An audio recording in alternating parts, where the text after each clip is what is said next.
what you'll find right now is as bucks are getting a little trickle of testosterone, they'll start to make ventures through some of their rut zones. So I'm paying attention to certain individual deer based on this wide net of cameras. What areas was that buck going through throughout the rut, or throughout the summer, I mean.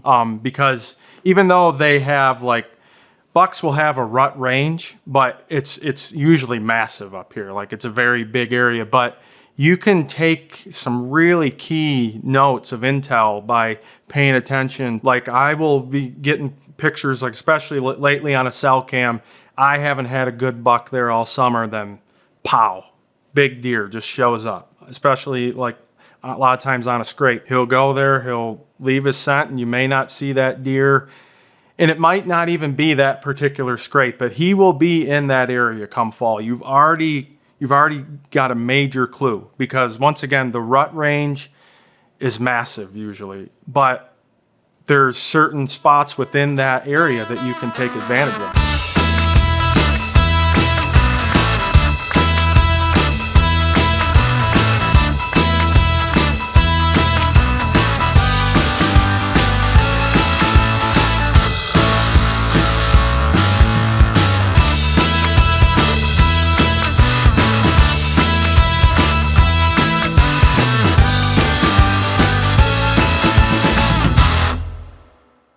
Steve Sherk, thanks for doing this with us, man. I'm excited to be up here talking to you in Pennsylvania. Hey, thanks a lot, guys. I was honored when Jake called me recently that you guys were coming up here, and I was going to do whatever it took to spend some time talking to you guys. You've been highly recommended by our audience. We have largely a Southeastern audience, especially on the audio feed. Video's a little different, but even though we're in the Southeast, you're in Pennsylvania, definitely not the Southeast. Well, you get highly requested, and today we're going to talk a lot about preseason scouting, summer scouting, finding the buck you want to go after during the fall. But before we get into all that, I need a little background on you. I don't really know much about what you do. I've heard of you a lot, but I've never looked into your business or anything. So you run a guide service in Pennsylvania on public land, Sherk's Guide Service. Can you explain that, what it is, how you got into it? Yeah, well, I kind of got into it just out of pure coincidence. I've always been somewhat of an outdoor writer, and I actually was asked to write an article on grouse hunting, about grouse hunting this area. I've always been somewhat of a grouse hunter, but not nowhere near a diehard. But I wrote about it, and the way I explained it, which was true, but the grouse hunting here was phenomenal. I don't know, 15, 20 years ago. It was really, really good. And so sure enough, I got all kinds of feedback on people wanting me to take them grouse hunting. And I'm like, geez, get someone to pay to take them hunting. I mean, that's kind of a no-brainer. And given the fact that I did landscaping too, things would be a little bit slow that time of year. And I was like, well, we'll see how this goes. Maybe make a little extra money. And so I did that and did it for a few years. And I've always been a real passionate whitetail hunter. And I was like, you know what, if I really want to put my heart into this thing, I'm going to switch to whitetails. And so that's what I did. And it's been a long journey. It was a challenge. Pennsylvania is not a well-known state where you're going to hire an outfitter, or not, it's not like Iowa or Illinois where everybody's dreaming to go to. So it's taken a lot of work, a lot of marketing, a lot of developing relationships and such. But I would say it's been, probably 6, 7 years in a row that I've fully booked our hunts. And it's just something I never thought it would turn into what it did. And I'm very fortunate, to say the least, that because you guys kind of started your own journey and venture, and you don't know how it's going to go, and there's a lot of risk and gambles you take. But when it all pays off, you feel blessed, and it makes it pretty special. Yeah, no doubt, man. That's awesome. Yeah. So how does it work? Are you just scouting out the public, and you have some guys come out? How do you run your business? Yeah. Well, yeah, that's pretty much how it goes. I think the big attraction is my trail cam program. Last year, I ran close to 200 cameras. So that's a lot of information, a lot of pictures, and in marketing to get people to want to come and do this, like they want to see what's out there, and like to be able to have that many eyes in the woods that that I'm guiding and hunting on, and to be able to give potential clients and even return clients, like to really let them know what they're coming here for and the potential. Like, I think that's been the big key. But since I have several people come at once, obviously I can't be with most of them. So honestly, most of it is I scout all day, give people waypoints, and they plug it in their phones and they go to the spots that I scout and send them to. Each night after everyone's done hunting, we sit around the dinner table and talk. And what are you seeing? What are you thinking? And we come up with a new game plan sometimes, or sometimes. What I really like is when we don't have to change plans. It makes my job easier too. So, but yeah, that's how it goes. All basically through technology anymore, the way you can do things. And it's really made it to where I can expand the business and not having to be with a single, I could only guide basically 100 at a time versus anywhere. Sometimes I've had 6, 8, 10 people at once. So very cool. Yeah. Steve, one thing I want you to touch on, and this is one reason I think a lot of our audience has liked some other podcast episodes you've been on and some of the videos you've been in, is the style of hunting and also what the habitat's like up here, which I think a lot of people can relate with even in our area of the country. So how would you describe the habitat up here in the northern part of Pennsylvania we're in? Yeah, I mean, it's decently mountainous, obviously, or pretty much all mountainous. There's not a lot of flat land. There's a lot of mixture of habitat, though. I mean, there's clear cut, there's big woods that have never been timbered. There's a variety of access, too. There's areas where there's roads everywhere, and then there's areas where you can go 2, 3, 4 miles of just vast wilderness. So there's a good mixture, which I find that helps, too, because some people prefer to have a lot of access. They want to be able to drive. They might have physical limitations that, hey, Steve, I can't go 2, 3 miles back in. I need to have a lot of, road access or bike access. So there's a good mixture for just about any type of hunter. As far as the habitat, I mean, it's all public land. There's no food plots. There's nothing that I can really do to have an impact on making the land better. Like if we have a bunch of spring frost or certain weather conditions or bad gypsy moth outbreak, like there might be no mass crops from one year to the next. So each season, you go into each season, you don't know what to expect as far as what food's going to be available, or habitat changes constantly here too. Like they'll clear cut an area, and then it'll start to grow up for 2 or 3 years, and then they'll go in and kill it because there's maybe a lot of plant life growing that just doesn't have much value. So, I mean, you just never know what to expect from season to season, but I like that part about it, honestly, because it makes you learn to adapt more. It makes every season like a little more challenging, a little more different. It's other than the only downfall is because a lot of people ask me, Steve, you're guiding people on public land. They got to be coming in and taking advantage of you. Like you show them a spot one year, then they come there for free and take it away from you. And honestly, 90% of it is different from year to year. So it's constantly changing, adapting, and me spending as much time out there year round as I can to make sure I'm on top of those changes. That's real similar to where we're from in Alabama, honestly. Yep. It's all, most of it is pine plantation in the Deep South, and they're constantly either thinning it, clear cutting it, replanting it, whatever the case may be. And we've talked about that before, where certain places that we hunt, you almost have to relearn the WMA or the National Forest every 3 or 4 years because that really good bedding area that those deer are spending all that time in, after 4 or 5 years, it ages out, and those trees get too big, they shade out the cover, and there's nothing under there. The deer leave, go find something else. Yep. And, when a lot of people hear the term big woods, like big woods hunting, you might think, big, old growth, wide open timber, and there's some of that.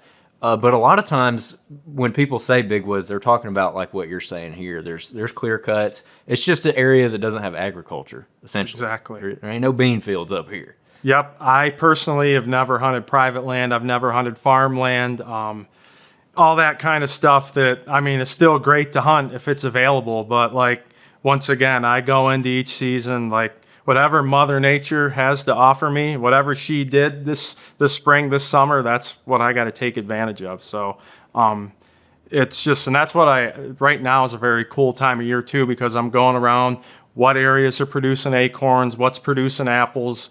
Is that clear cut from last year overgrown, or is that one that they just cut a year ago starting to get good? Like, it's a lot of fun because there's so much legwork. And as long as you don't mind putting the work in, which that's one of my favorite parts about being a hunter is that type of hard work, because I think when it gets too easy, the reward starts to fade away. So, when you work really hard at something and as it's changing, you keep up with it, it makes it a lot more fun and worthwhile. Yeah, absolutely. And, you're talking about like right now, you're already spot checking for or we call it features, mass trees producing mass, whether it's apple trees and or oaks. Well, I want to kind of dive into what are you doing preseason to kind of get ready for not only you hunting, but clients in the fall, up here in PA in the big woods. How do you approach summer scouting? Like, what is your first goal getting into the summer, and especially as you transition to late summer, early fall? Yeah, I mean, and there's a whole lot to it, especially once again this time of year. There's a lot on my mind and a lot on my agenda. Number one though, right now is I'm actually monitoring bucks coming through some of their rut areas. Because you guys might see it down south, maybe not, but they'll have their summer areas, they'll have their rut areas, sometimes wintering areas. What you'll find right now is, as bucks are getting a little trickle of testosterone, they'll start to make ventures through some of their rut zones. So I'm paying attention to certain individual deer based on this wide net of cameras. What areas was that buck going through throughout the rut, or throughout the summer, I mean. Because even though they have, like, bucks will have a rut range, but it's usually massive up here. Like, it's a very big area, but you can take some really key notes of intel by paying attention to, oh, wow, it's just random right now too, where I'll have cameras in certain sites. Maybe it's just doe feeding or doe bedding and really not getting much for bucks. And all of a sudden you get a picture of a big deer just one time, this time of year. So that's kind of my first thing, is I'm paying attention to what some of these bucks are doing right now, just for a short period of time, like 1-2 week period, where you'll see bucks start to go into some of the rut areas, and then they'll leave and go back to their summer areas. So that's kind of number one, is paying attention to that intel. Then secondly, I'm paying more attention to, I'm seeing what mass crops are available or habitat changes, but I'm trying to think further ahead. Like right now I'm seeing some pretty heavy drought conditions. We had a very wet spring and early summer, and then all of a sudden the rain just shut right off. You guys might have even noticed as you came through some areas through Pennsylvania, the grass is just brown in places. And what I'll find is drought seasons, and if this carries into fall, which I think it will, you'll see huge changes in bedding, where they feed, the way they travel, especially in the mountains where you have springs all over the hillsides. They start to dry up. Then you have just down in the creek bottoms, maybe just one stream left. So you're paying attention to water table, as well as you're also thinking, because a lot of times, even a mature buck will like this, if he can have security, if he can have food and water close by, then you can start to find pockets of concentrations of deer, or you might be able to pattern a mature buck easier now, thinking ahead, for the upcoming season versus, there's some years, like, I actually don't like it when all the mass trees produce, there's water everywhere, there's cover everywhere, like, then it makes it way more unpredictable. But when you either have drought conditions or spotty mass crops or minimal habitat or pockets of good habitat, it actually makes it easier. So right now I'm paying attention to, okay, what are the conditions likely to be come hunting season? And then after that, I mean, I'm still right now going around doing the basics. What areas did the white oaks produce, the red oaks, even paying attention to browse, and more so the browse that is probably going to be what they're eating in the early fall versus right now. But most of it's just thinking ahead. I know I rambled on a lot, but you kind of hit me at a topic that I can just go on and on about for a long time. There's a lot there. I'm gonna take this from Andrew because Andrew's already thinking. Andrew, think of what you're gonna say. One thing you mentioned early on, we're gonna break a lot of that stuff down. Yeah. That you said that during a short window of time in the summer, you'll see bucks, mature bucks, return to an area they'll be in the rut for a short window of time, and then they revert back to that summer core area. Yep. How long have you seen that, and when did you notice that? It's been about the last 4 or 5 years I've really paid close attention to that, because I would, the thing about summer bucks is they're generally pretty tight to a certain area. And then running this real wide range of cameras. I mean, you're talking, like I said, last year, close to a couple hundred cameras, and most of them are out year round. So where I get a lot of this information is, you're monitoring bucks in a certain area. Then all of a sudden, some of them disappear for a little while, mid-July, late July, early August. And then, because most of my cameras aren't cell cams, and a lot of this data doesn't even get retrieved till closer to hunting season, especially when my landscape business slows down and I get in the woods a little bit more. But I'll, 2-3 miles away on another camera, I'll pull a card and be like, wow, that buck was here for like a week, or maybe he was here just one day and then he was gone. But then I start to think, well, I remembered that buck in the rut here 2 years ago or last year, whatever. And you start to tie it all together. And then I started to do some research on it. And there actually is a lot of evidence and a lot of very knowledgeable hunters that will say that this is like a phenomenon that happens this time of year. Is once they start getting that little surge of testosterone, that's what will cause these little mini shifts. But yet it's not permanent, rarely permanent at least, and they'll go back to their summer core areas for, it's anywhere from, they'll leave for their rut areas, I see anywhere from late August to mid-October. Every buck seems to be different on that too. And, okay, and by the way, also for clarification for audience members, bucks are still in velvet. Yep. What time are bucks typically shedding velvet around here? Here it's the latter part of August or early part of September. Okay. Yep. And these rut areas you're talking about, these bucks, you seem to see shift to, because we've actually just had a question come in randomly about this. Yeah. You see these bucks kind of shift to these areas. Are these areas more like a terrain funnel? Is it habitat related, or is it doe related? These like rut areas that you're talking about, you're seeing them kind of bounce into for a little while and come back out of. I think it's two of those things. I think number one, it's doe related. Like I will be getting pictures, like especially lately on a cell cam, I haven't had a good buck there all summer, then pow, big deer just shows up. Especially like a lot of times on a scrape too that does have been hitting. He'll go there, he'll leave his scent, and you may not see that deer.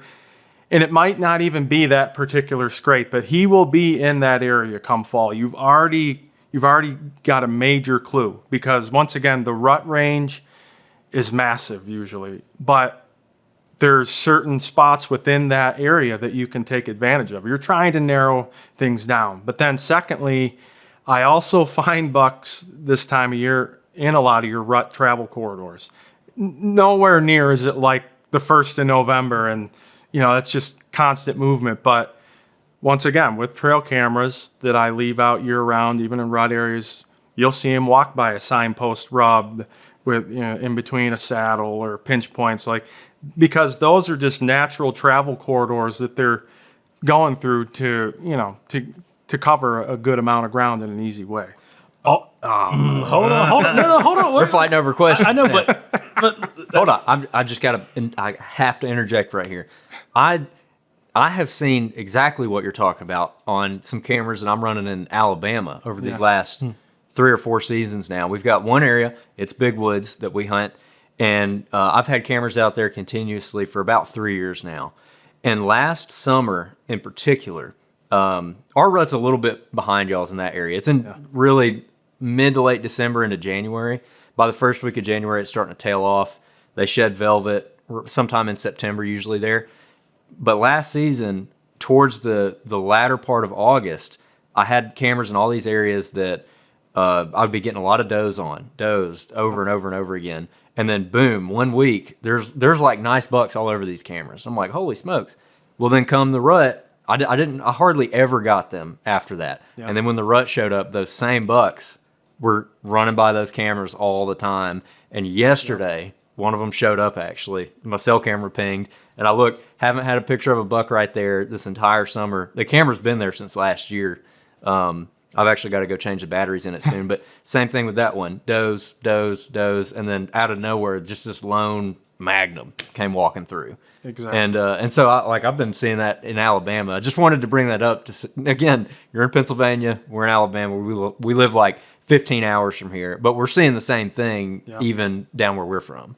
Yep. Also, when you're seeing these bucks do that little shift, is it normally like one mature buck, or is it a batch or group of bucks doing that? I usually don't see them in a bachelor group. I think some of these groups split up, or you might have 2 bucks together that were with 4 or 5. A lot of times the bigger mature deer are singled out too.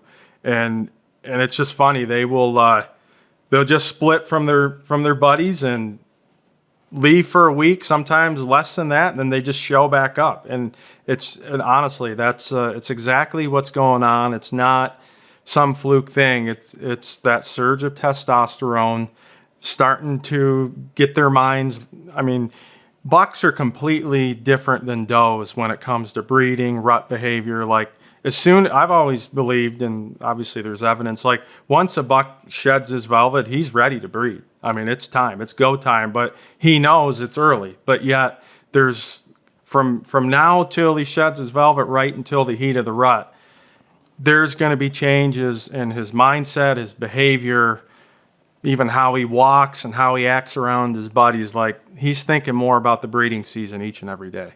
As you guys hear on the podcast all the time, we talk about mobile hunting for whitetail, staying mobile in the field, not always hunting the same spot twice, and really checking out new ground. If you're interested in getting into mobile hunting this fall, you need to check out the Mobile Hunters Expo in Dalton, Georgia, August 8th through the 10th. This is the 3rd year of the Mobile Hunters Expos in the Deep South, 2nd year in Dalton, Georgia. This is something we've been going to for 3 years now, and it's a great resource to try to find and learn new gear that you can be using this fall to make you more mobile and more efficient as a whitetail hunter. All the top brands in the mobile hunting community will be there, where you can try a bunch of different saddles, sticks, tree stands, and much more. If you're interested in becoming more mobile this fall, you can check out and get more information at themobilehuntersexpo.com and buy your tickets today. We look forward to seeing you in Dalton, Georgia, August 8th through the 10th. If you want to get a head start on deer season, you can go out and you can actually scout feed trees in summer. This is something we've been talking about on the podcast quite a bit lately.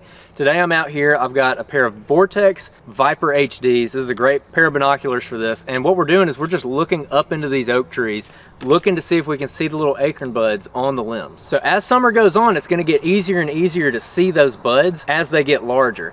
A tip for that is when you're looking up in the tree, you want to find a limb that's daylighted. It's just nothing but daylight behind it. You're looking at an isolated limb, and you're just going to want to pick that thing apart with a good pair of binos like these that are clear. I like to use a trekking pole and actually brace the binos on the trekking pole and sit down underneath that tree and really look at it for a while. So if you want to get a head start scouting feed trees this summer, go get you a pair of Vortex binoculars, head on over to eurooptic.com, use the code Southern10, and it's going to get you a discount on these binoculars or any other optics that Vortex sells. Hey guys, it's Jake. We got a quick tip for you in this podcast. One thing I've been working on over the last year is trying to figure out how to be less bulky really while saddle hunting and mobile whitetail hunting. And the biggest issue I always had was I really liked really large packs, and the problem was outside of certain points of the season, like when it got really cold, I never used the full capacity of some of those really big backpacks. One thing I started doing is using a smaller pack that has a lot more expandable capacity, so you can still pack a lot of stuff if you need to, but it's also very streamlined. It's super easy to go in and out of the woods with, especially during early season or just when you're not packing a lot of cold weather gear. This is the Latitude Ranger 22. I used this all last season, and I could pack a surprising amount of gear in that pack, specifically a bunch of cold weather gear, both bibs, jackets, extra layers, along with a platform, or when I was hybrid hunting with a small little lock-on, having a small lock-on here as well, along with my sticks. And this backpack works really well with that. So if you're in the market for a new backpack and you're trying to streamline what you're doing, I'd really highly recommend looking at the Ranger 22 from Latitude Outdoors. And you can check out the Ranger 22 at latitudeoutdoors.com. All right, guys, it's the dog days of summer. Getting into August here, super hot here in the Deep South. Just wrapped up doing a podcast. We're actually out here at the pond fishing and working with the dogs. And one thing super important for us this time of the year is having something that we can wear that's lightweight, breathable, but also dries really quick. And one shirt we've come to love for these conditions is the Tibby Everyday Button-Down shirt from Mossy Oak. So speak about quick drying. Weller, the small mudslander, just came over and shook water on me about 5 minutes ago, and the shirt's already dry. So again, this is a fantastic shirt. Whether you're going to church, you're going scouting, hang out this summer with family, or going out in the town, it's a fantastic shirt that's super lightweight and comfortable, especially with a 4-way stretch. You can check out the Tibby shirt at mossyoak.com. About that, those deer from last season I was mentioning, same thing. 4 out of 5 times they're by themselves. At least the big ones are by themselves. Every once in a while they'll have another buck with them, but usually it's just a single buck, and they'll come through and they'll work a lick and branch, full velvet, be just thrashing that thing. Which we don't want to go too far down the scrape rabbit hole. But we're going to talk about scrapes from a inventory standpoint in the summer, but I do want to wait on that for a second. One other thing, you mentioned that opening kind of statement where you said you rambled, but you gave out a lot of interesting information. You talk about the changings of seasons from year to year and how not everything's the same. Like you were talking about a bunch of things that could be cost for bumper crop, for mass, bad mass years, drought versus wet years, a bunch of different factors there. Yep. Do you, and I asked another guy, Big Woods guy, this same question. I'm going to ask you the same thing. I want to get your thoughts on it. Do you have enough history in some of these areas that in certain situations like drought years with bad mass, drought years with good mass, or vice versa, any kind of combination of stuff, where you can revert back to some areas where you've had past history where deer will go in those circumstances and you can go back to those areas and find bucks in those areas in certain conditions? Absolutely. Like that's why it's good to keep notes. And like last year, for instance, even though we had a mass crop, we only had high elevation acorns because a lot of times when you get a frost, it'll be low elevation because the cold air will settle down in the valleys. So you didn't have any oak production down low. So then we also have the drought conditions where you have food way up high, water way down low, and then you got this wider gap. And actually, I noticed this last year more than anything, water was more important than the food. Like they were betting closer to water than they were to food. Where I think water is a way bigger key than what a lot of hunters think. Everyone's thinking food, where it seemed like they wouldn't hit the oaks till well after dark. But down in the creek bottoms, you'd find daytime activity, and there's not an acorn down there anywhere. But yet that's where they were. Now this year is different because this year white oaks and red oaks produce. Last year just red oaks and high elevations. This year every elevation. I mean, seems it's an even better crop this year. And I like the fact that this year, because I'm guessing we're going to have some drought conditions. Now we got food down low. I can relate a lot to some other years similar to this. And so this is where someone can screw up, is they're thinking, okay, acorns again. Last year I had that great spot on top of that oak ridge, or completely different year, completely different situation. And I would say in most cases, anywhere, if habitat, food, water, weather, if it's not almost to the T from one year to the next, you're going to see completely different things when it comes to deer behavior, movement, and all that from each year. How are you spot checking areas for mass? Carrying binos, what's your process? Because this is a very important factor for people to go and do this. Andrew was doing this back 2 weeks ago, and same thing back by us. Again, a lot of oaks are really producing well this year, but last year was not the case. Yep. So what's kind of your process? How are you going with spot checking elevations and what you're looking at to try to get a good idea of what's going to be like this fall? Yeah, well, usually like in June, you got to go around usually with binoculars. Right now, given that they're more mature in these drought conditions, and when we do get rain, it's a thunderstorm, every oak tree that has acorns is going to have a few under it. It's not going to be loaded, or you don't want to see them or see the ground like marbles right now, because then they all drop prematurely because of the drought. But I've never seen drought conditions, I know it's possible, but completely devastate our acorn crop. But there's a handful under every oak tree right now. Like, that's how easy it would be to find them. I think if we hadn't had some of the storms or some of these drought conditions, it'd be a little harder. You'd probably have to, use binoculars and that. But it can be really hard with binoculars, because a lot of your acorns on these oak trees, they're not on every branch. Like, they're kind of on the upper crown. And so if you don't get the right angle, you can't just look up through and see them. So that's why it's nice right now is any oak tree, like I said, you should be able to walk under it. And if you don't see an acorn, one or two on the ground, or I preferably even like to find a fallen branch, because if you start to see those big clusters, then you're in the money. If you start to see branches in 1, 2, 3, maybe 4, and that's about it, then you're not going to be in for a long-lasting acorn pattern, So, but I know Andrew wants to talk so bad, but while we're on this topic, talking about reverting back to certain conditions in past years, similar conditions as maybe this year, and you kind of revert back to some of those areas and how that hunted. This is a great example of why it's important for people to probably take some notes kind of throughout each season, because I'm real bad about that. Andrew does a lot better job than I do, but still not even close to probably what you're doing. I know this doesn't necessarily get into summer scouting, but we're going to keep talking summer scouting. What kind of notes are you taking in order to build some, not just history, but build some data that you can revert back to for future reference? Yeah, and I mean, once again, we've kind of already hit the nail on the head. My notes are basically weather, food related, even paying attention to like what the browse was like. I always just go low, medium, or heavy. Like, for instance, 2-year-old clear cut, I would say is heavy browse, but after 5, 6 years, it'll start to turn to medium. And once you get to 10, it's low. Like, I always pay attention to how much, browse is in areas.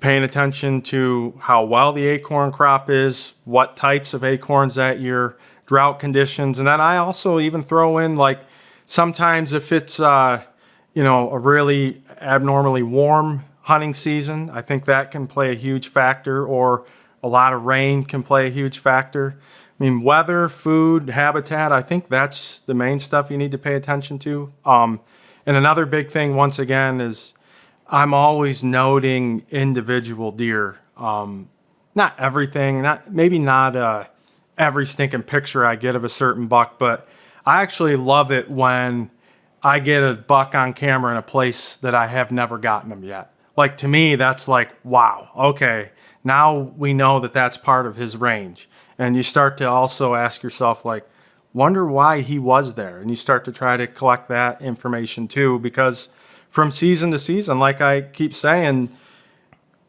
these bucks will shift. Like, they have a wide home range, and it's not always he's on this ridge every year. He uses this creek bottom at certain times every year. Sometimes he's just in his wide home range, and you got to know all the key features of where he's moving around from season to season. You good? Oh, I've got so much. I'm going to give you a chance to speak. You guys can just stay the night, and we'll just keep it going all Hey, night. we'll leave here sometime tomorrow morning, buddy. This is great. All right, here, Ellis, you roll. All right, let's take a step back real quick, okay? So, late summer, preseason, August, September, a lot of seasons are getting ready to open up across the country. Like, some people open up in September, but by October, most people are going to be opening up, either open by October or opening in October. Let's say that you just had to go out and find a buck right now. Yep. You wanted to go out and locate a new buck to hunt, regardless of the trail cameras. Yep. What are you doing to go locate a new deer? Basically, this time of year, you're saying, if I was hunting a deer in early August or whatever. Yeah. Like, if you wanted to go find a new buck to hunt this season right now, what would you do? oh, well, even to locate where they are right now, I would be going to north slopes, down low, and heavy pockets of jewelweed. Maybe that sounds like a crazy answer, but that's what I'm finding a lot of bucks in right now. North slope, you got way more moisture. There's drought conditions. jewelweed is full of water, full of nutrients. It might not be something you guys know from down your area, but it's one of the best late summer browse sources there is. And it most especially, once again, it seems like elevation is a huge deal right now. All my cameras right now that are like 2,000 feet or 1,800 feet in elevation have really been dead with mature deer. But as soon as I get 1,500 feet or lower, I'm getting big deer. And the ones on the north slopes are even better. And that's actually something I see a lot of years this time of year. But cooler temperature, lots of food, more moisture. I mean, that's where you're going to find a big deer right now. And some of that will carry on even to hunting season. Our season's in early October, even though jewelweed won't be available here in early October. That north slope moisture factor, water factor is still a factor sometimes early in the fall for us.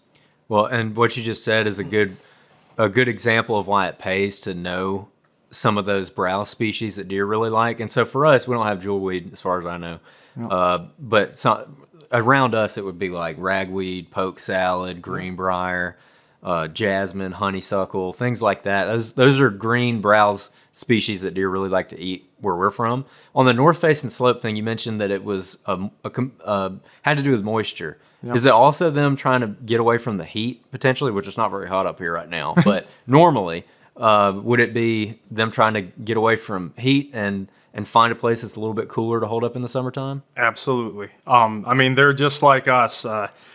Even though, once again, you guys came I don't know, it's 70s today. This is actually a little bit of a cooler situation than normal, even being this far north. But temperature is a huge deal for whitetails all throughout the year. In the winter, they like south slopes because they're the warmest spots. And, they're trying to find, like for me, for instance, I like it about 70, 75 degrees. That's my ideal temperature. And I think a lot of people are somewhat similar, but I think when it comes to whitetails, they don't want to be too hot, but sometimes they don't want to be too cool. And finding that right happy medium temperature-wise is a huge factor. So once again, north slopes, when you have food there, you got temperature. Another thing that they like too is they usually, for bedding, a lot of times have a wind advantage on a north slope because we got a lot of southerly wind. So they get a lot of their needs met, on these north slopes. Yeah, and again, just to keep tying it back to our home state of Alabama, right now in Alabama,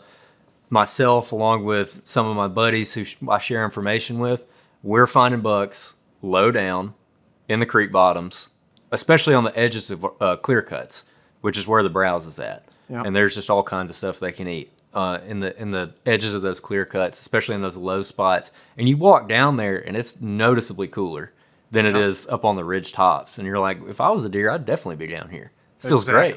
So, all right. So that's how you would go about locating a target buck this time of year. How do you then tie that in and start building on that? You say, okay, this looks like an area there'd be a buck. Hopefully you get a picture of him or you see him or something like that. How do you then take that to October and actually hunt that deer? How do you start figuring him out? Well, you have to be real careful. I do just want to draw the line on an individual deer. Some bucks, not all, maybe more on the smaller percentage, but some bucks are going to completely vanish from the summer.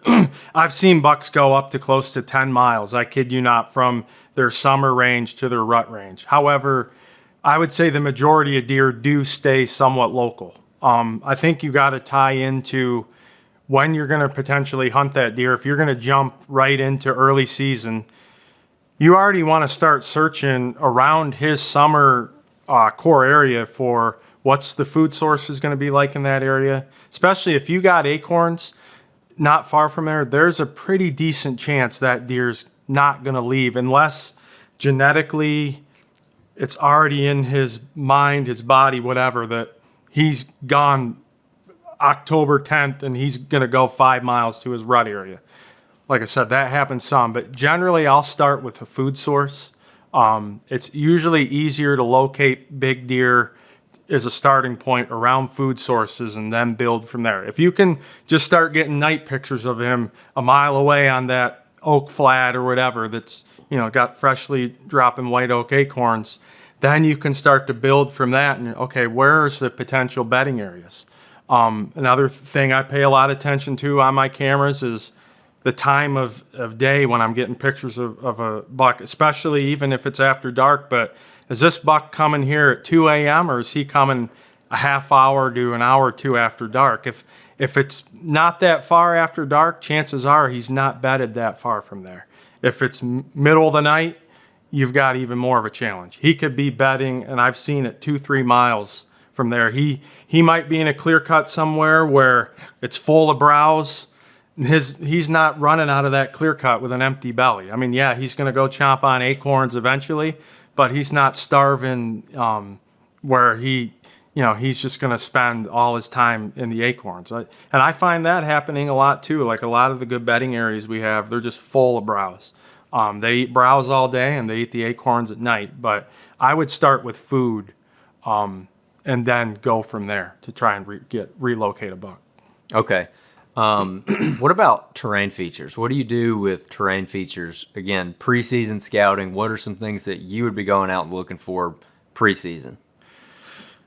Anymore, and this is probably going to surprise you guys, is I try to focus on terrain features that nobody else is focusing on, because every saddle, every bench, every thermal hub, there's either a tree stand, trail cameras, and I don't say this as a complaint, but the amount of knowledge that's being given to hunters from podcasts and the internet and you name it, the learning curve is so small anymore. Everybody's as educated as, I'd say the majority of hunters are as educated as they've ever been. So I think anymore you got to think out of the box, especially on public land. I usually look for spots, maybe you have, for instance, you find that buck on that oak ridge at night, acorns everywhere, rub, scrapes. I mean, the kind of spot that you're thinking, holy cow, he's got to be here. But chances are, if there's pressure in that area or, being public land like I hunt, a lot of times that's not where you're going to kill that deer. And I'll look for steep hillsides with minimal buck sign. You'd be surprised, faint trails, spots that are being completely overlooked, because that's where I'm starting to find, for instance, I'll put a client out in a spot, and say it's like a saddle, big giant community, scrape, 3 trails running in the middle of it, and 90% of hunters would be like, that's the spot.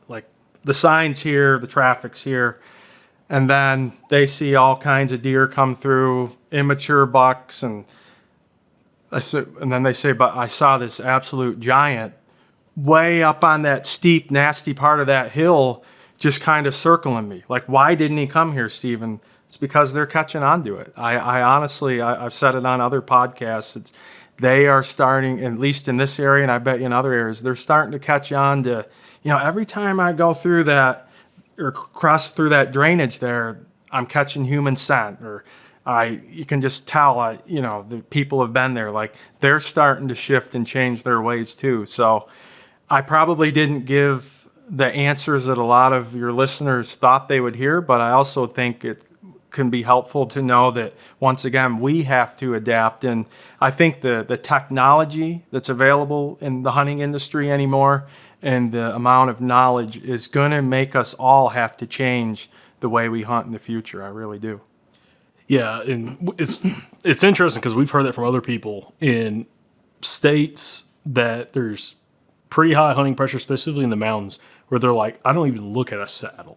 Yep. It's not even something I think of, because if you're going there, and it's especially gun season in some of these states that have a longer gun season, there's going to be someone there. There's going to be evidence of people hunting it quite a bit. Yep. Or even sometimes during bow season, and they're staying away from that and getting kind of sticking closer to those steeper slopes where you're going to see less deer, but there's a higher odds that that's probably where the mature buck's going to be slipping through, trying to wind check that saddle from a distance. Yep. And he's not going to go right through that saddle, or he's going to drop way down below it on a steep slope, descent check it. So that doesn't surprise me at all. You say that, especially in PA, because we learned recently. I knew there's a lot of hunters up here. There's a lot of hunters, way more than we have in Alabama. So I can't imagine that. But another aspect, Andrew's kind of was asked about terrain and things that people can scout in the summertime to kind of prep for the fall, especially if they're learning a new area or they're trying to expand their knowledge in certain spots. One other thing that I'm really interested in is you mentioned earlier about like some bucks are a little more homebody. If they have everything they need in air, they're not going to shift. And other bucks just, for whatever reason, will get up and go miles potentially. Yeah. Of the percentage of mature bucks you have on camera in the summertime, do you have a certain percentage that seems to be more homebody? Like they'll stick around that general area versus the ones that decide to up and leave and you might not see them again for a long time? Yeah, I would just say most, maybe a number 60 to 70%. A lot of what people get misled into is like they'll get a picture of a good buck or multiple bucks all summer. They leave those cameras in the same spots, and then all of a sudden they just disappear. One big mistake a lot of hunters make is once those bucks disappear, they pull their cameras. Sometimes, and maybe I think Andrew, you notice, you leave that camera there till the rut. Sometimes that spot will turn back on again. There could be something about that area. For instance, maybe it was a good bedding area that bucks were using more in the summer. Then they vanished. Some does moved in to take advantage of it. That spot's going to turn on again in the rut. So I find that a lot, that don't panic when these bucks disappear. Sometimes you just wait it out. For certain reasons, they might show back up. Or another thing is as we go into fall, all their habitat is changing. Food sources, bedding cover. Like I always notice too, is the leaves start dropping and all that ground and brush and understory and all that leaf cover, it starts to open up and they start to feel less secure. They'll shift their bedding areas. Like there's so many changes going on at that time that I really think that's the major part of the shift, is the habitat change. And really these bucks are only moving around in their core areas to start to get their needs met based on food sources, bedding cover, water, you name it. They're just having to adjust because the habitat's changing. So in our area of the country, clear cuts play a huge factor for good bedding cover, but also abundance of browse. And it makes it really challenging, especially as a bow hunter, because you can only get on the edge of it. It's hard to get inside of some of that stuff where they're spending a lot of their time. Yeah. How do clear cuts in some areas play a factor for you for locating deer, but also holding deer at certain times of the year? Clear cuts are amazing. In fact, when I first started getting serious into bow hunting, my late teens, early 20s, I probably spent more time around clear cuts than anywhere, because what I liked about clear cuts is you could count on that same cut a lot of times 2 to 5 years in a row.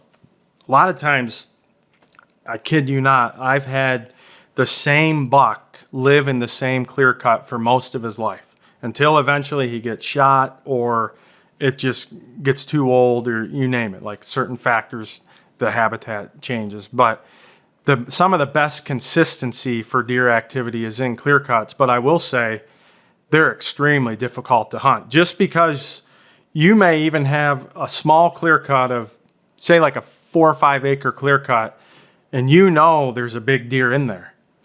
But it's not always that easy to kill them, because most of the time, and this is based on experience and especially with trail cameras, a lot of those bucks never leave those clear cuts until after dark. And you can't hardly get in there to kill that deer. So they're great for locating. They're great for somewhat of a consistent pattern. But honestly, they don't always live up to what they are said to be when it comes to killing big deer, because it becomes such a sanctuary that they don't want to leave that security. They have the food, they have the cover. That's what we deal with a lot. And I'm glad to hear you deal with the same thing all the way up here, because in the area of the country we're at, when a logging crew comes in, they'll cut a whole ridge system off. And it might be a 150 acre clear cut. Yep. And then it's planted all back in pines, and it's great habitat until probably 7, 8 years old, and it starts to kind of age out. But it makes it super challenging. For the first 3 or 4 years, fantastic gun hunting spot. Yep. But after that, it's like, dude, it is a wall of, like, you can't see into it, you can't shoot into it. And if you can't find, they have so many entrance and exit routes coming out of a clear cut. And even a clear cut a third of that size or a fifth of that size, there's a lot of times so many exit points and entry points. It's not like you always get a really consistent spot that you could sit and catch a buck going back into the clear cut or coming back out of it. Yep. So that kind of goes into where I wanted to get more so into trail camera strategy with you in the summertime. Yep. I know you have cameras all over the place and you like to leave cameras out, but you were mentioning you have cameras at different elevations, probably different locations, but what are those areas outside? You're talking about north-facing slopes as a huge factor for you. But again, a guy getting started, say his season, down south doesn't start until October 1st, October 15th, a little bit later. This is kind of the window of time of, if they don't have cameras out, they can start looking. Does habitat diversity play a factor for you for camera locations, or what else plays a factor for you to try to locate deer in the summertime, or mock scrapes or anything like that? Yeah, in the summertime, and I do have a lot of cameras. I talk about leaving them out year round, but there's a good percentage of cameras that are just in for summer intel, and I will move those cameras based on what I think is going to be relevant to certain deer come fall, like food source. We talked about all, water, you name it. Now, as far as, where I'm putting cameras this time of year, or trying to focus on getting the best intel possible, honestly, each year that's a little bit different too. I still think this time of year, like browse is the biggest key. Some of my most, I would say some of the best areas that I've had for camera intel, especially in the past few years, is we had disease affect our ash trees. It's called the emerald ash borer.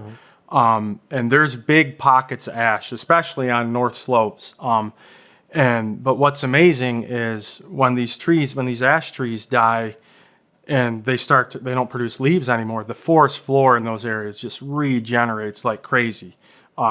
Woody browse, herbaceous, whatever, all plant, you name it, it's growing in there. So I've been focusing a lot on that kind of stuff versus clear cuts.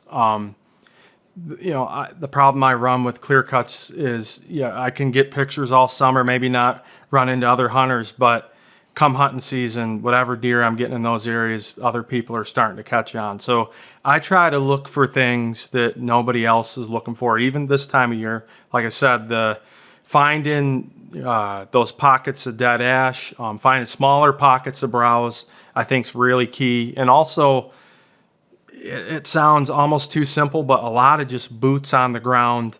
I'll literally grab 6 cameras this time of year, and I'll just start hiking, looking for, I really especially like to find where there's areas full of browse that hasn't been touched, but maybe right adjacent to that, you can see it's just starting to get browsed, because there's a lot of browse that once it gets browsed, it's done. They don't hit it again, especially when it comes to jewelweed or like stinging nettle. They mow it down and that's it. Every strand that gets eaten, that doesn't come back with nourishment again. So I'm looking for stuff that, especially this time of year, that is either just starting to get hit, or if it's over browsed, I'm moving on. Okay. If that answers. No, yeah, absolutely. Yeah.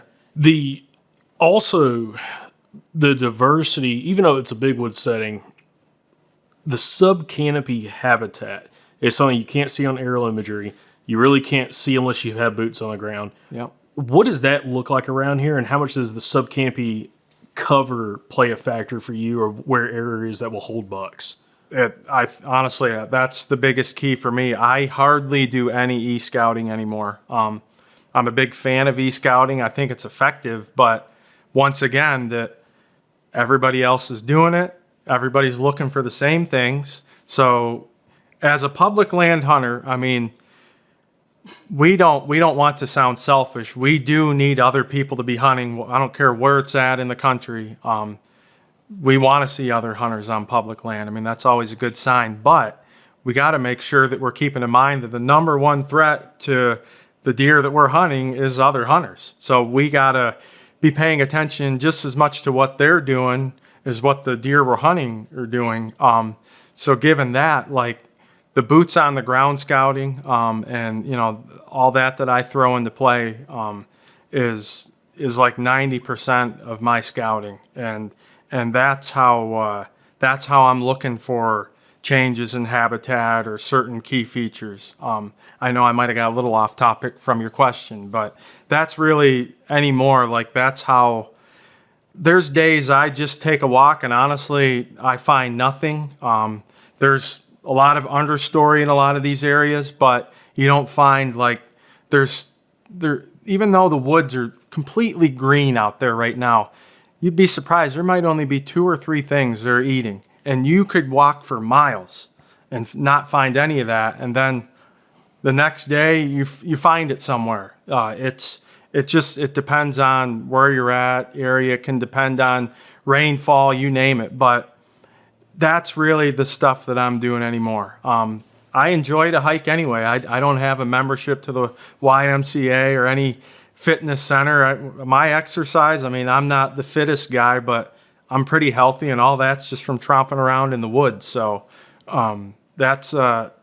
I just think anymore, if you become effective at the boots on the ground scouting, I think you're going to find a lot of stuff that a lot of other hunters never find. Do you use tracks in the summertime to locate big deer? Like, are you looking for tracks out here? Absolutely. Especially given, like, sometimes, honestly, I think I make this area look like there's a giant behind every tree. Not to brag, but, like, I post a lot of pictures, and that is not the case at all. I mean, they're few and far between, especially the really big deer. But that deer's track will stand out above all other deer's track usually in that area. I mean, for instance, most of your big mature, 5, 6, 7-year-old bucks are going to have a bigger print than the majority of bucks in that area. So finding that one big print, especially this time of year, his zone of activity, his daily bedding, his feeding is generally pretty tight this time of year. So you go around in the summertime, hiking logging roads or going through swampy areas or any wet ground and locate a big track, you're probably going to be able to start to get some intel on that deer. Now, what about scrapes and licking branches? Yep. You like to use those to locate deer pre-season? Oh, absolutely. At all time, all year round. There are times throughout the year, and I won't go too far into this because I know we're going to talk about it. I do agree there's a certain time frame in hunting season in any state where there's going to be a peak in scrape activity. However, even this time of year, as I got a lot of cameras on scrapes, rarely do I get a buck that I can tell just is randomly walking by that scrape and pays no attention to it. Now, I will say, and this is what some hunters have yet to understand, is I bet you only 40 or 50% of the time, maybe less, a mature buck actually goes to the scrape. I totally believe that they walk by scrapes, they get downwind of scrapes, they can smell a scrape from 20 yards away, even whether there's wind blowing in their direction or not. They can smell what deer have been in that area. And I think that's more of the concern this time of year. Not so much marking their territory, maybe a little bit when I say they go on that summer rut excursion, but they're mostly just interested of who's been around, or they're not marking. I mean, they'll work scrapes some, don't get me wrong, but it's way more of just seeing who's been around and putting their name tag on that by working that licking branch. That's what I think happens more than dispersing their own scent on it. I really do. Yeah. Yep. And so do you try to set up your cameras on those scrapes in a way where you're not just looking at the scrape, but you're trying to see maybe beyond it to a faint trail that's 20, 30, maybe 40 yards behind it? Absolutely. And sometimes if I feel in that location there's a predominant wind, I even think, okay, this buck is a lot, or any deer, bucks in general. It even happens with all deer, but especially mature bucks. It's very likely every time I get a buck coming through here, he's not even going to come to this scrape. He doesn't need to. There's generally a southwest wind here. If it's consistent, I'm going to face that camera to where it's watching downwind of that scrape. I've seen bucks as far out as my cameras can detect with their nose pointed right at that scrape. And there's no doubt in my mind that, I mean, think about it. If you had a nose as powerful as a white-tailed deer, would you walk the extra 50 feet if you didn't need to? You're just walking by, okay, they're gone. And sometimes they mark their scent, but I really think most of the time they don't. I really do. Mm-hmm.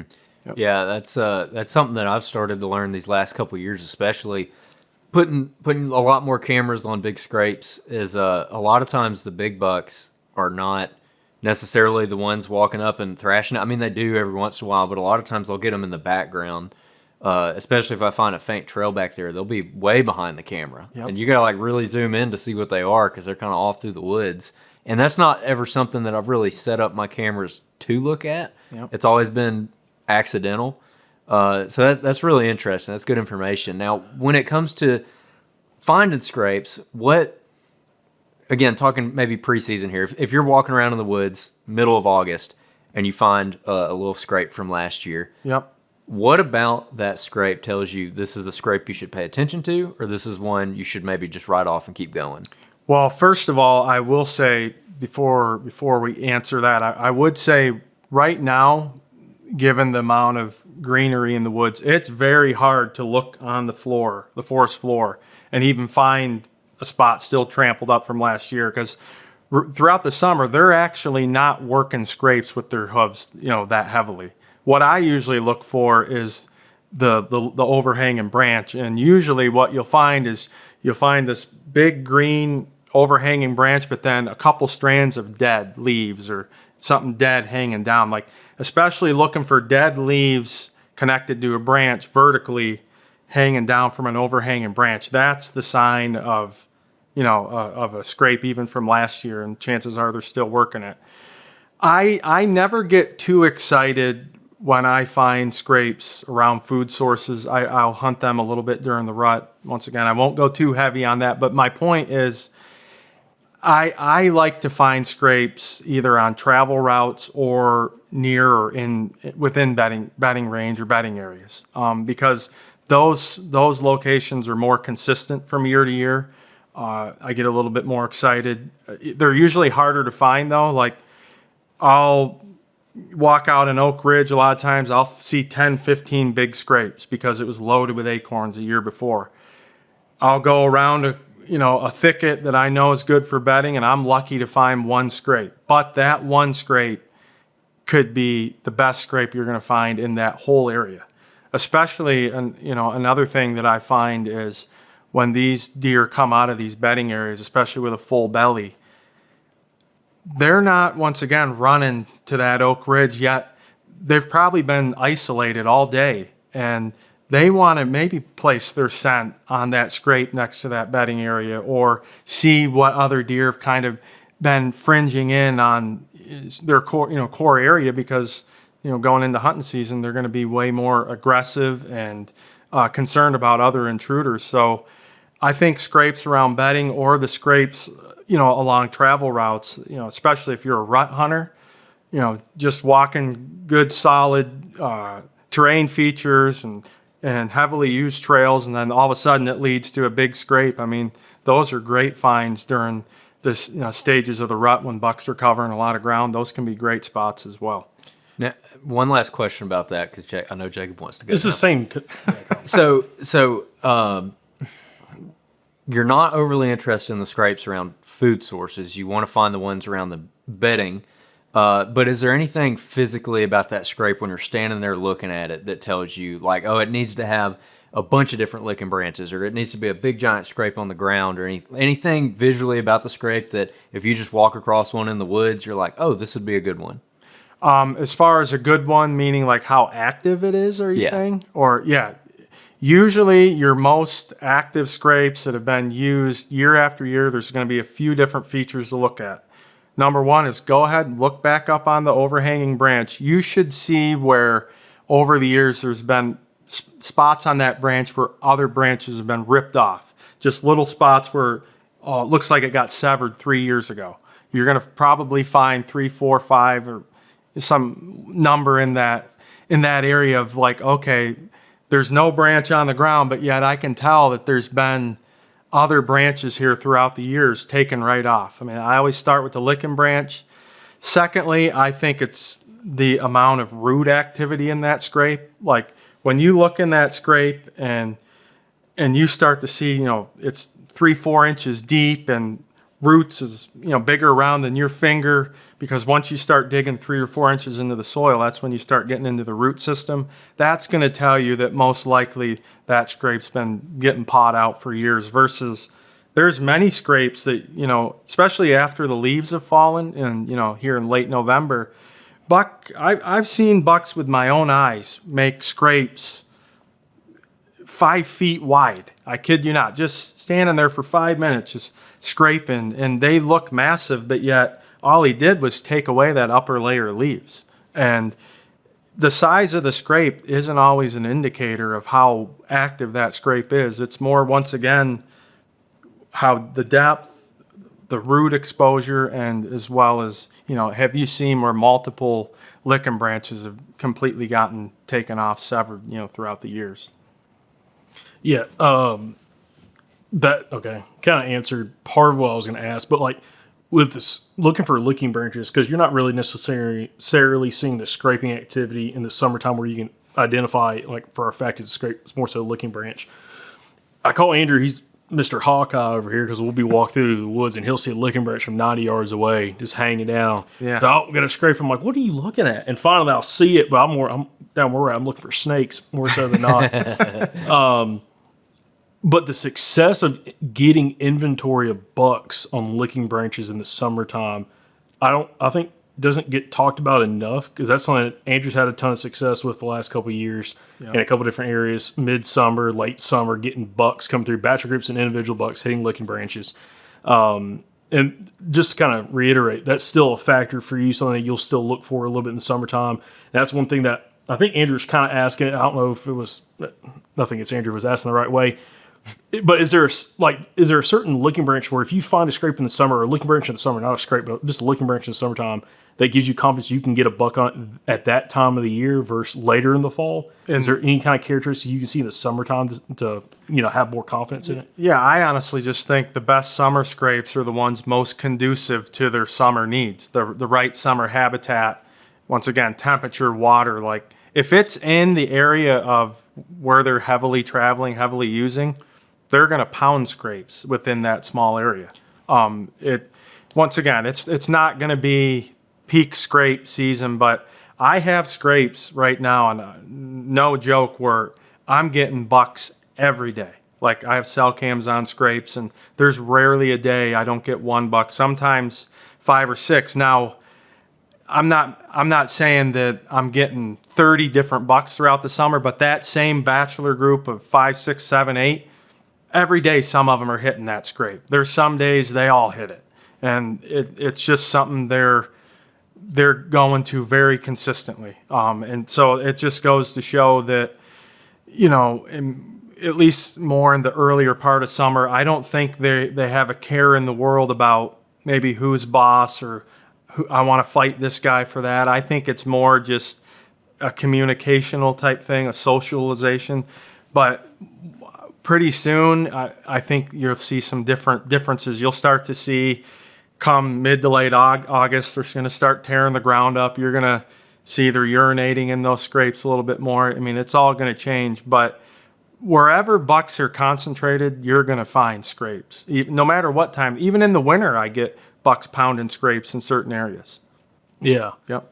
Well, and the one reason I wanted to bring that up and have that conversation with you with summer scouting is, for someone who is still trying to build some kind of inventory of what bucks are in the area, it's something that's good to look for. Because if you're in the right spot, like you said, you could find the right licking branch and scrape that's getting worked right now where you could see what's in that area. Is there a buck in there that you're really interested in potentially hunting? Or is the age class in there that you're really looking for if you should move to another spot? I just feel like it's one of those high odds things that if you find the right one, you can get a lot of inventory pretty quickly on it. Versus putting on a trail system outside maybe like a really heavily used browsed area. I don't want to revert back to browse. I thought you talked about it really well, but I do want to clarify one thing on browse. Can you explain to listeners, because we've had questions on this, and it comes back to woodsmanship skills. What does browse look like when deer is hitting it? The characteristics. I know it's really simple, but there's a lot of people that might not understand what that looks like. So could you explain that? Honestly, the more browse gets hit, like the less leaves you're gonna find on it. Like, a lot of times it's literally just the stem. Or you talked about greenbrier. I've seen greenbrier, like, it has those little oval leaves, but I'll just find stems with the little branches or whatever you name it, but there's no leaves on it. Like, that's exactly, it literally just looks like somebody went through and pruned it, with a pair of small pruners, just like, a landscaper would do. Most of the time when they browse, they're not browsing all the way down to the root. You know, a lot of it's just the upper portion or the leaf on it. It's also going to be, you know, a situation too where, like, for instance, jewelweed right now, after they browse that, it almost starts to die off after. You'll find patches in the woods that are just like brown when it's normally green.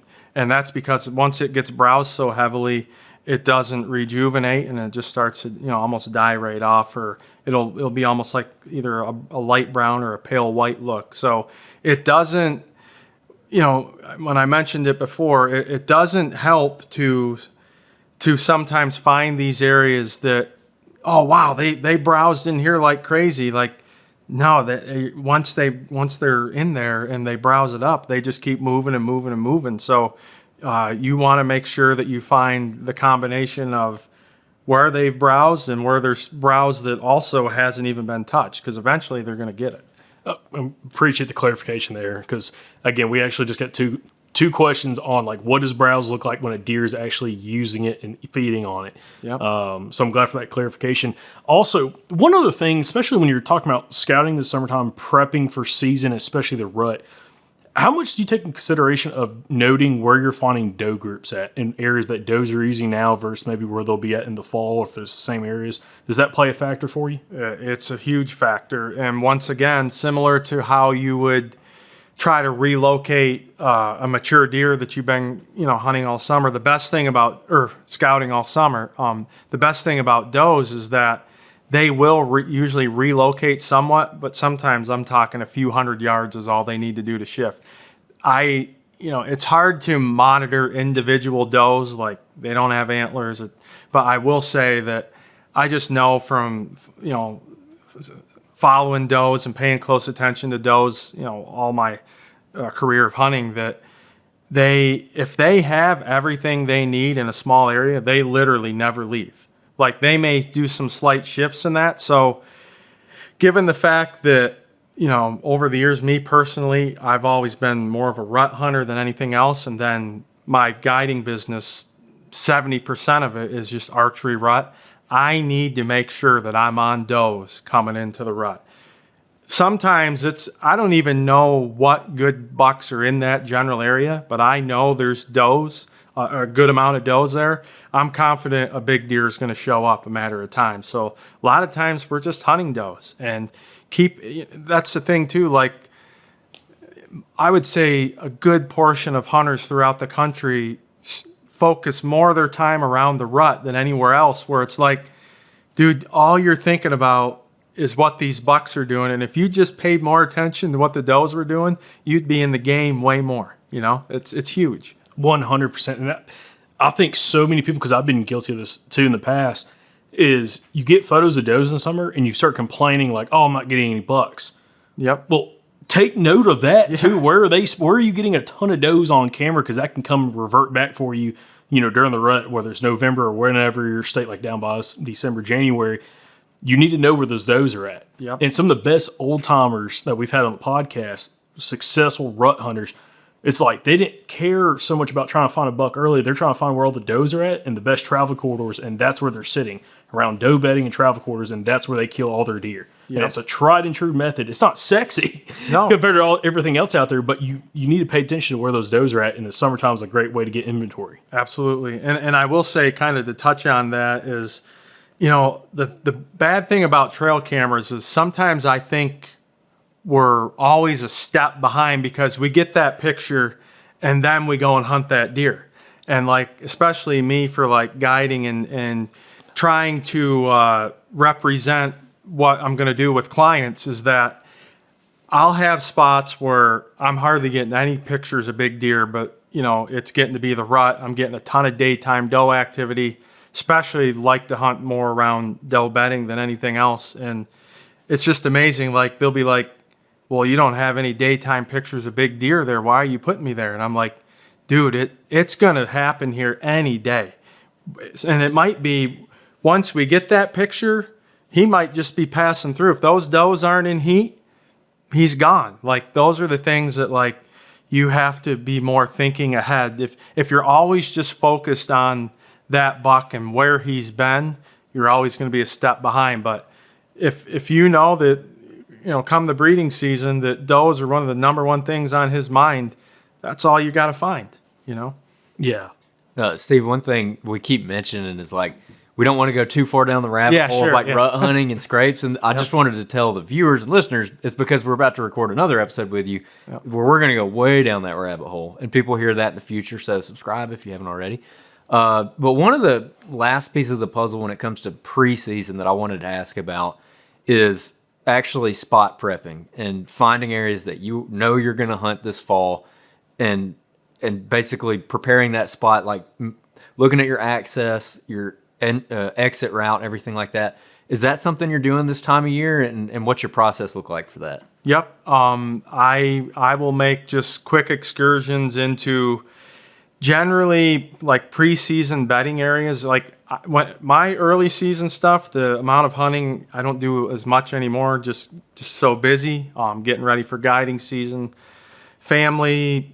Landscaping still, you name it. But like going into the season, the few sits that I usually get in, I've had way more luck around bedding areas than I have when everybody talks early season and food sources. I mean, our archery season usually comes in like the first Saturday of October, and it just seems like you start to miss a lot of that daytime bed to feed pattern where you're catching bucks out into the oaks during the daytime. It seems like once we get into October, a lot of those bucks aren't leaving the bedding areas or closer to those bedding areas until, well after dark. So I'll go in those bedding areas this time of year, sometimes trim shooting lanes. Once again, I'm paying attention. The biggest thing I'm paying attention to is what's the browse going to be like going into the fall, because I would say at least 80% of the best bedding areas I know are full of food. And I'll go into those bedding areas again, like, once the snow melts anywhere, February, March, April. And it's just amazing the amount of deer drop or buck droppings per se in there, because they are literally feeding in there all day. They bed for an hour, whatever. It's not like it's a set amount. Some people say they'll lay in a bed for all day, but I honestly see it where I think a lot of bucks lay a half hour to an hour. They get up and feed for 20 minutes, and then they go lay in another bed. And as long as I have the food there and the cover still there, I can bank on a lot of these bedding areas being good coming into the fall. And like I said, you can go in there right now, and some of these bedding areas are yet to be used. Or if you do go in there real quick right now, they still got a lot of time to forget about you, and your scent's not going to be there and shouldn't be as big of a deal. So that's what I would be focusing on.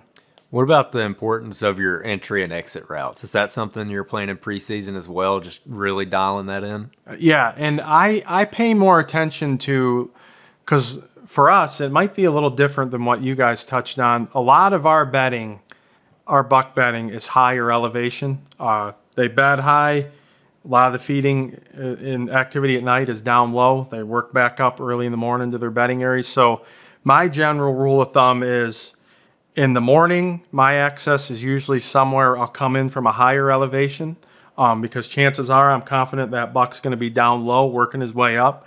And then it's the opposite in the evening. I'll usually approach that bedding area from the bottom. And what I really like about the evening is the fact that I usually go in, if I hunt there, it might only be the last hour, but I almost always have that thermal advantage. The thermals start to drop. That usually triggers his movement, and I got no scent, going up to him. I know I'm getting a little bit into hunting tactics, but that's even stuff, like I'll pay attention if I'm going into an area, a bedding area, because I don't go into those locations a lot. So I do pay close attention. What were the thermals doing? What was the wind doing? What's the sun usually facing like at certain times? Like there's different factors, because sometimes you'll find beds with a entering an exit trail going right to it, but you look and like, man, that thing gets a ton of sun. I'm guessing he's only bedding there during the early morning hours. Like little different things like that. And since I don't go in those bedding areas more than maybe a few times a year, you're really trying to make notes of a lot of little details when you are in there to take advantage of that small amount of time. Interesting. Man, it's so hard to not go down these rabbit holes right now. Yeah. Is there anything that we're missing from a summer scouting approach that you do, or advice for other guys in other parts of the country that they should focus on this time of the year, late summer? Still have, a month to maybe 2 months before season opens up, of what to focus on before they get ready to go? Yeah, I think right now you should be, if you can afford to, be casting that wide net of cameras. Right now you should definitely know what your mast is going to be like in those areas. You can get a decent feel, once again, what your water situation is, definitely what the habitat is going to be like, how much browse is going to be available. There's a lot of pieces to the puzzle starting to come into play right now that you can start to, put into effect and know where you need to go in the few months away come hunting season, where I think right now you should be starting to game plan what steps you're going to take, where you're going to go, and especially the trail camera placement. Like it honestly right now you could have a spot where you've been getting a big or several big deer on camera all summer, but that spot is probably not going to maybe have the right habitat and the right needs, where you can pull that camera now. If you say you don't have a plethora of cameras like me, you can pull that camera and already put it in a spot where you're going to be set up this fall and just have it ready to soak. Like, I think the summer inventory phase is almost starting to wear off. Like, I'll get some newcomers, in the next month or so, but really 80 to 90% of my camera inventory has already been collected. So now it's a matter of, where am I going to put cameras? Where are my potential stand setups? And where am I probably planning to hunt? And I think now is the best time to be doing that. Steve, appreciate you letting us come over here and do this. For all the viewers out there and listeners out there, make sure you subscribe, because if you want to hear the second episode with Steve, it's going to come out in probably a month or so. Very excited for the conversation, but Steve, appreciate you letting us come up here. It's, again, interesting to see the habitat up here. A lot of similarities up here in northern PA as we deal with down in Alabama. Vegetation is a little bit different, but it looks a lot of the same stuff, so it's really cool to see that. So appreciate you letting us come up here and do the podcast with you. No, thanks a lot, guys. It seems like I only talked to you for a couple seconds, and I'm sure it was well over an hour. So can't wait to dive into the next episode, and who knows, maybe in the future we'll be able to continue to do it. So Thanks for having me. Hey, where do people find your guide service as well? Yeah, you can find me either on Facebook or Instagram. I don't have a website anymore. That's going to be coming back into effect soon. But yeah, just shoot me a message or follow me. Like my page, Facebook or Instagram. It's Sherk's Guide Service, just how you hopefully can see on the shirt here. And check me out, follow me, whatever you prefer. I especially not only use the social media to market the business, but I'm honestly just passionate to share knowledge, stories, my passion for hunting. And at the least, I think a new follower can definitely take advantage of that. Yeah, if you like seeing big bucks on trail camera, Steve's a great follow. Great follow. But for everybody out there, all the viewers and listeners, thank y'all for watching. Thank you for listening. We'll catch you back here on the next episode from the Southern Outdoorsman Podcast. And remember, I can't talk. And remember, guys, y'all stay Southern.